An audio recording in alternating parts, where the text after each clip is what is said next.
I feel that the Honorable Health Minister, Mr. Francis D'Souza, on the floor of the House, answering or calling attention raised by the Honorable Leader of the Opposition, myself in the House, has made a categorical statement on the floor of the House that 200 samples of bloods were drawn from the village Panchayat of Maushi, of which 56 samples were positive for KFT. I think it is a statement made by the Honorable Health Minister is an irresponsible statement, or he may be misguided by the health officials who are incompetent of handling this issue. This is nothing but playing a fool with the lives of the people of Sattari and on the whole the people of the state of Goa. Recently people have been dying.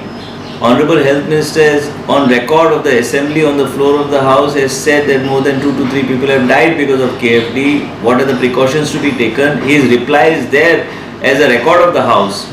And yesterday when I read the newspapers and when I saw that this man has said that it is a politics being played, I feel the government has got monkey fever.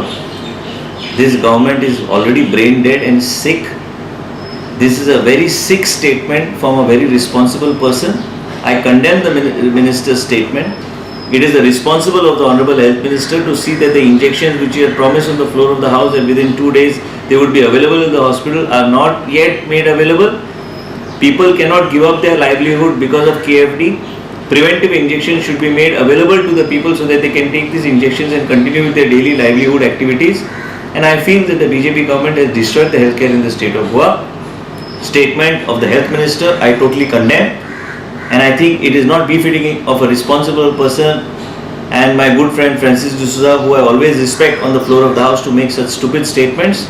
This type of statements should be condemned, and I believe that as a health minister he has totally failed the people of the state of Goa. Once we are in the election year, and high time that they improve themselves and took right decisions in the interest of the people of Goa rather than taking decisions against the youth of Goa, against the women of Goa, against the people of Goa. And me as a representative of Sattari, I feel that the statement of the minister is against my people and I condemn his statement.